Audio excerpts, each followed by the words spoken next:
Hey guys, welcome back to my channel beauty dose. So आज मैं आपके साथ शेयर कर रही हूँ मेरा प्रेगनेंसी और delivery experience. So if you want to know what happened during that day and throughout my pregnancy, let's get into the video. So first of all let's begin with the pregnancy period. ये मेरी second pregnancy थी और मेरी Elder daughter है 8 years की। सो first of all let's begin with the pregnancy period. Through out the pregnancy मेरा experience अच्छा ही रहा है कंपैरेटिव टू फर्स्ट वन।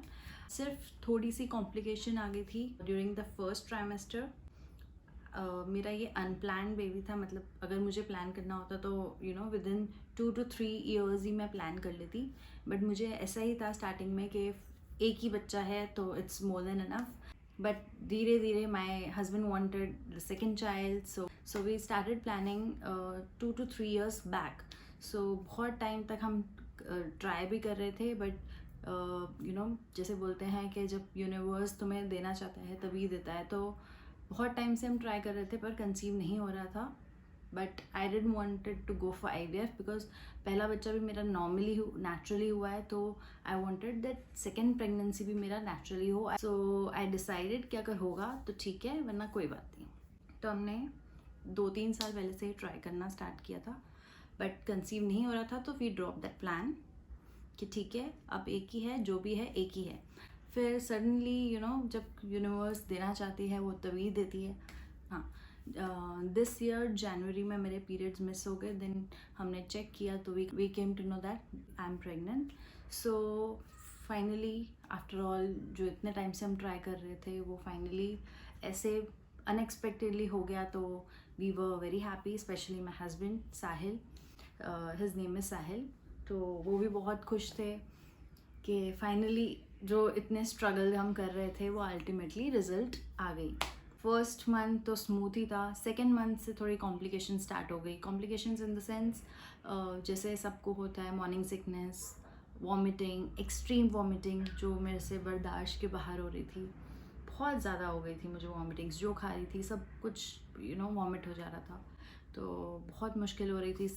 वैसे तो 3 मंथ्स तक जनरली वॉमिटिंग्स चलती ही रहती है, बट मिड थर्ड मंथ में मुझे एक्सेसिव ब्लीडिंग हो गई। और एक्सेसिव ब्लीडिंग की वजह से मुझे यही लगा, जनरली एक्सेसिव ब्लीडिंग हो जाती है तो it is a sign of a miscarriage. So we got scared and immediately हम डॉक्टर के पास गए हॉस्पिटल। तो डॉक्टर ने जब चेक किया तो डॉक्टर ने सब एग्जामिन किया, इंटरनल चेक किया, फिर स्कैनिंग करी और सोनोग्राफी, अल्ट्रासाउंड किया। तो then we came to know कि everything is perfectly fine. It was due to placenta lower line. जब प्लेसेंटा की पोजीशन वैसे ऊपर होती है, मेरी प्लेसेंटा की पोजीशनिंग नीचे थी। तो उसकी वजह से वो, या मैंने कुछ वेट उठा लिया था। जैसे बोलते हैं during first 3 months you should not lift any weight और you should not bend so much. तो जैसे पहला बच्चा था ही मेरे पास, पहला बच्चा मेरा 8 ईयर्स का है, तो उसके जो नॉर्मल रूटीन होते हैं, हाउस होल्ड हो गया, छोटा मोटा काम हो गया, तो मैं छोटा मोटा काम तो करती रहती थी। तो मे बी मैंने कुछ लिफ्ट कर लिया होगा हैवी, जो मुझे लोअर एब्डोमेन में प्रेशर आया जो मेरा, उसकी वजह से एक्सेसिव ब्लीडिंग हो गई। ब्लीडिंग मतलब इतनी ब्लीडिंग कि it was dripping. So I had to rush to the hospital. So but luckily generally जब स्पॉटिंग भी होती है तो that also is considered to be a miscarriage. But मुझे एक्सेसिव ब्लीडिंग थी पीरियड्स की तरह, but still it was a normal thing and my baby was perfectly fine when the ultrasound was done. So we were totally shocked कि ऐसा miracle कैसे हो सकता है, but God is greater than what we think. So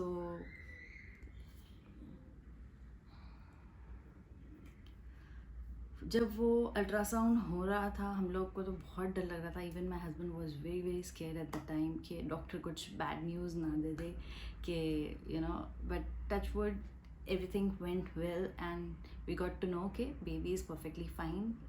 heart beat चल रही है, baby की ग्रोथ ठीक है, एवरीथिंग इज़ फाइन। जस्ट मुझे डॉक्टर ने उसके बाद बेड रेस्ट रिकमेंड कर दिया टिल द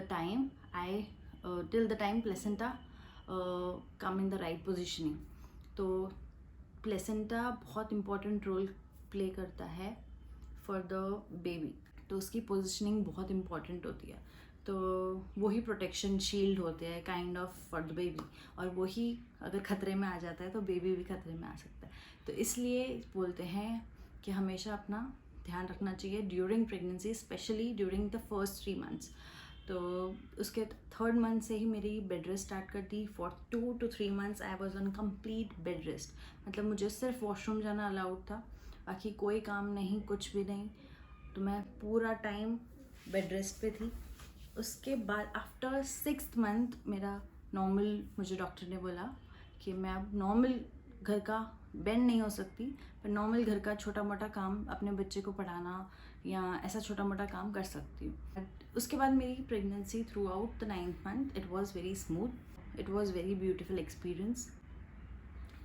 फिर 9th मंथ में मेरा डिलीवरी पीरियड जैसे ही स्टार्ट होने वाला था, 10 डेज़ 15 डेज़ पहले से ही मैंने थोड़ा सा योगा स्टार्ट कर दिया।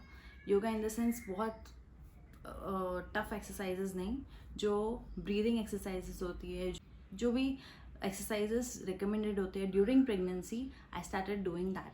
और मेरे डॉक्टर ने भी मुझे रिकमेंड किया था कि स्क्वाट्स करो, 20 स्क्वाट्स करने होते थे। After mid of 9th month I started that. और मेरी डॉक्टर बहुत अच्छी है, गायनेक जो है बहुत अच्छी है, और वो जो एक्सरसाइजेस बता रही थी, मैंने फर्स्ट प्रेगनेंसी में भी यही किया था और उसकी वजह से मेरी नॉर्मल डिलीवरी हुई थी। तो वही एक्सरसाइज मैंने इस बार भी फॉलो की थी। और नहीं, पोछा करवाने के लिए बोलते थे, तो मैं एक रूम में पोछा लगा लेती थी, तो इससे मेरी एक्सरसाइज भी हो जाती थी और नीचे पेल्विक एरिया भी इजीली रेडी हो जाता था फॉर द डिलीवरी। कुछ वीडियो क्लिप्स भी डालने की कोशिश करूँगी जो मैंने ड्यूरिंग माय 9th मंथ की थी। ये पेश है हमारा नया सूमो रेसलर। मैं लोम अनुलोम करती थी, ब्रीदिंग एक्सरसाइजेस करती थी, मेडिटेशन बहुत करती थी। मैं एक्चुअली ब्रह्म कुमारीज में बहुत बिलीव करती हूँ, तो the technique they taught me, तो मैं वही एवरी डे प्रैक्टिस करती थी। अफर्मेशंस करती थी, जो भी पॉजिटिव थॉट्स मुझे मेरे बच्चे के लिए चाहिए, अपने लिए चाहिए फॉर द डिलीवरी, वो मैं अफर्मेशन करती थी कि I will have the smooth delivery, I am having a smooth delivery. वो सब कुछ प्रेजेंट टेंस में बोलना होता है affirmation. I am having a smooth delivery, I am having the beautiful child in my hand. So what ever affirmations जो भी होती थी, आई यूज टू से दिस इन प्रेजेंट टेंस। तो इस तरीके से एफर्मेशंस वर्क फॉर मी। तो इस तरीके से मैं मेडिटेशन भी रोज़ करती थी, ब्रीदिंग एक्सरसाइजेस करती थी, छोटा मोटा योगा एक्सरसाइजेस कर लेती थी। तो मेरी ड्यू डेट थी 20th of October, ओके। और मुझे लेबर पेन स्टार्ट हो गए on 3rd of October night, ठीक है। After 12 o'clock it started. थोड़े थोड़े पेन स्टार्ट हुए थे, और मुझे ना फॉल्स पेन 9th मंथ से ही स्टार्ट हो गए थे। हल्के हल्के क्रैम्प्स पड़ते थे, उसके बाद बंद हो जाते थे। तो मुझे 12 o'clock थोड़े थोड़े पेन स्टार्ट हुए, तो I thought it must be a false pain. So मैंने थोड़ा लाइटली लिया कि लेट इट थोड़ा सा अगर फ्रीक्वेंट स्टार्ट हो जाएगा तो then it will be considered as a labour pain. So 2 बजे तक मैंने वेट किया। उसके बाद 2 बजे वापस मुझे लेबर पेन बंद हो गए। फिर मुझे लगा ये फॉल्स पेन ही है। मेरे हस्बैंड ने मुझे नींद नहीं आ रही थी, तो मेरे हस्बैंड ने मुझे दूध बना के दिया, प्रोटीन शेक बना के दिया, तो वो मैंने पिया आराम से। उसके बाद आफ्टर 2 to 2:30 मुझे फ्रीक्वेंटली पेन स्टार्ट होने शुरू हो गए। 10 मिनट्स में एक पेन आ रहा था। उसके बाद फ्रीक्वेंसी और जल्दी बढ़ रही थी, तो मुझे कंफर्म हो गया कि this is a labour pain. So at 4 o'clock I call my mother कि मुझे लग तो रहा है लेबर पेन है, पर इस टाइम पे मुझे क्या करना चाहिए, डॉक्टर के पास जाऊँ, हॉस्पिटल में एडमिट हो जाऊँ। तो शी सेड कि directly you call the doctor. उसके बाद मैंने डायरेक्टली अपने गायनेक को कॉल किया। उन्होंने बोला डायरेक्टली हॉस्पिटल में आ जाओ, एडमिट हो जाओ, लेबर पेन ही होगा, let me check it, but you have to come to the hospital immediately. तो मैं जैसे ही मैंने अपना पैकिंग जो था, मैंने 9th मंथ से ही पैक करके रख दिया था। बेबी का स्टफ़, मेरा स्टफ़, मेरे हस्बैंड की बैग, 2 बैग्स मैंने छोटे छोटे बना के पहले से ही रेडी करके रख दिए थे।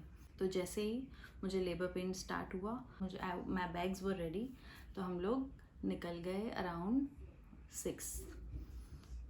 During labour also I was comfortable कि मुझे दर्द तो हो रहा था बट इट वॉज बेरेबल. और मुझे यही किसी ने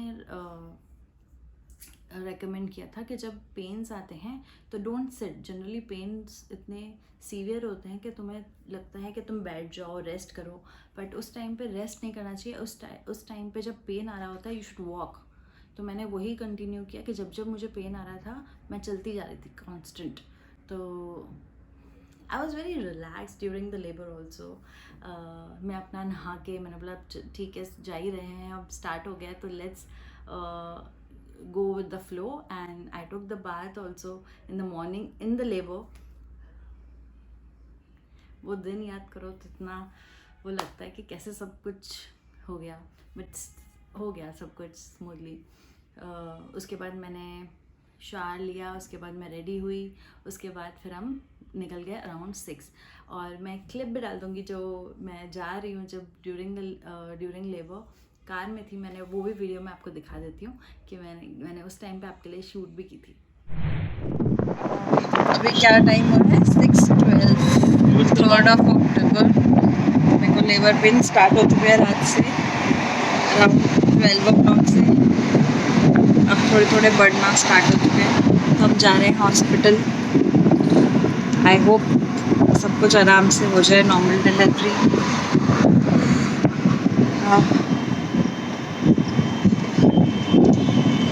सरप्राइज दे दिया इसने तो जल्दी आके. आपको कैसा लग रहा है? तो बहुत अच्छा लग रहा है. मेरे को वैसे एक्सपेक्टेड था कि 7th के आसपास रहेगा, बट अब 3rd को हो गया तो तो एक्सपेक्टेड बोला नहीं पापा था. मेरे को जल्दी आना है. चलो let's hope for the best, आराम से हो जाए. आप बेबी से मिलने वैसे के ही- लिए, हाथ मिलाने के लिए एक्साइटेड हैं? हाँ वैसे ही बहुत अच्छा चल रहा था बैठ के. कल बहुत अच्छा चल रहा था. हाँ कल भी बहुत अच्छा चल रहा था. कल भी बहुत अच्छा चल रहा था बैठ के. दिविशा तो अभी सोई हुई है. दिविशा तो सोई हुई है. रात को मुझे पेन्स हो रहे थे, फिर उन्होंने प्रोटीन शेक पिलाया. हमने आराम से मिल्क पार्टी करी. फिर हम सोने की कोशिश कर रहे थे पर मुझे उसके बाद से नींद ही नहीं आ रही थी. पेन शुरू हुए. फर्स्ट टाइम एक्सपीरियंस है पेन्स का. दिविशा के टाइम मुझे नेचुरली पेन स्टार्ट नहीं हुए थे, डायरेक्ट वहीं पे इंड्यूस किया था. तो अच्छा भी लग रहा है. मैं भी तो फिलहाल मीठे मीठे दर्द है, बाकी अब आगे कितने तीखे होते हैं पता नहीं चलता. बस फिंगर्स क्रॉस, जल्दी बेबी से मिलेंगे. बस अच्छे आराम से निकले, उसको भी कोई तकलीफ ना हो, हेल्दी बेबी हो. बस चलो मिलते हैं बेबी के साथ. बाय.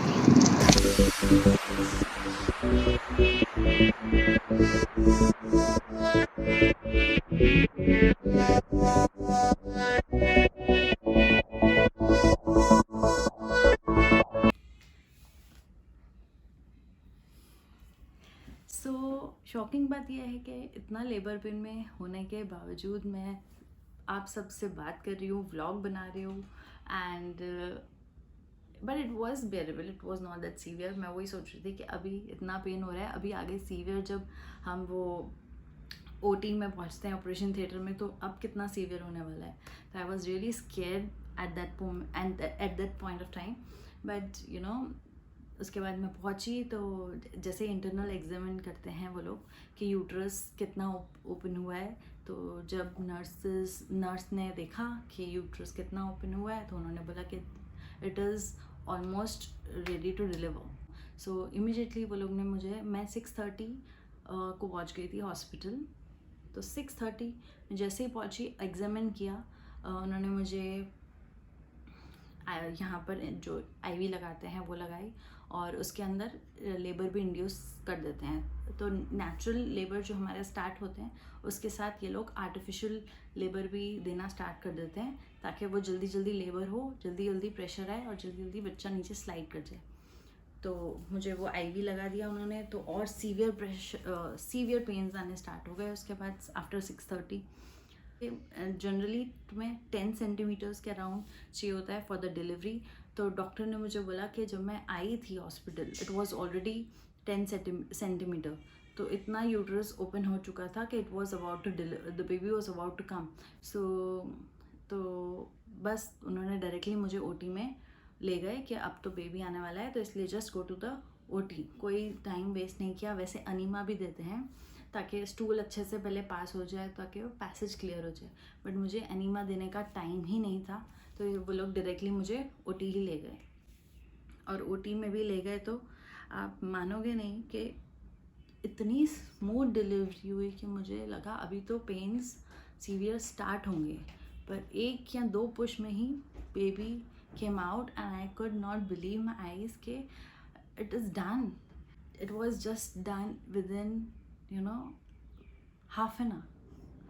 मैं 6:30 पहुंची हूँ हॉस्पिटल, मुझे हाफ एन आवर में ओटी भी ले गए, और 7:06 AM मेरे बेबी डिलीवर हो गई, and I was given the baby in my hand, and it was such a pleasant experience for me holding my baby in my hands. बहुत beautiful experience है जो मैं एक्सप्रेस ही नहीं कर सकती वर्ड्स में, and I am sure her mother relate कर सकती है इस बात से कि वो जो मोमेंट होता है उस टाइम पे तुम अपना सारा दर्द भूल जाते हो कि तुमने किस फेस से गुजरे, क्या हुआ तुम्हारे साथ। जस्ट वो हाथ में तुम बेबी लेते हो और सब कुछ, वो खुशी सब कुछ ट्रांसफॉर्म कर देती है। It is the most amazing feeling. Motherhood is such a amazing feeling.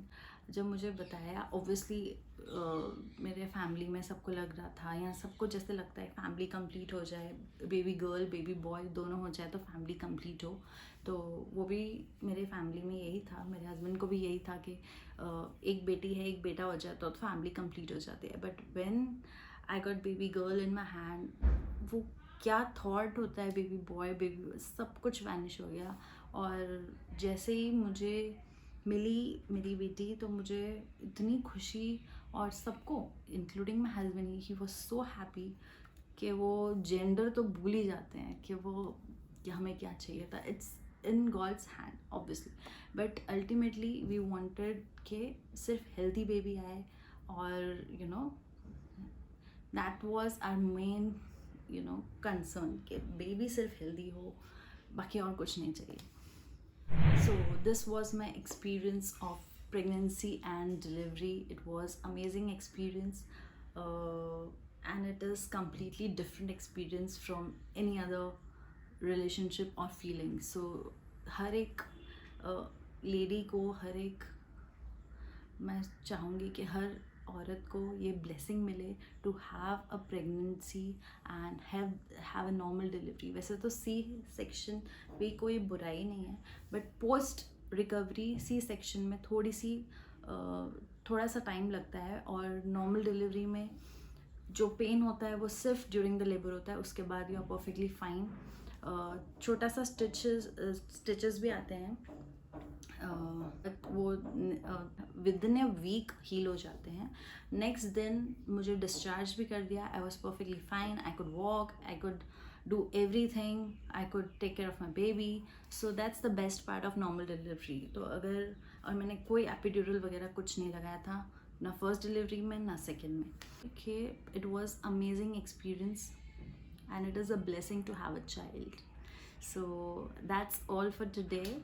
मैं अपना और भी एक्सपीरियंस आपके साथ शेयर करती रहूँगी. So till then, take care. Bye guys.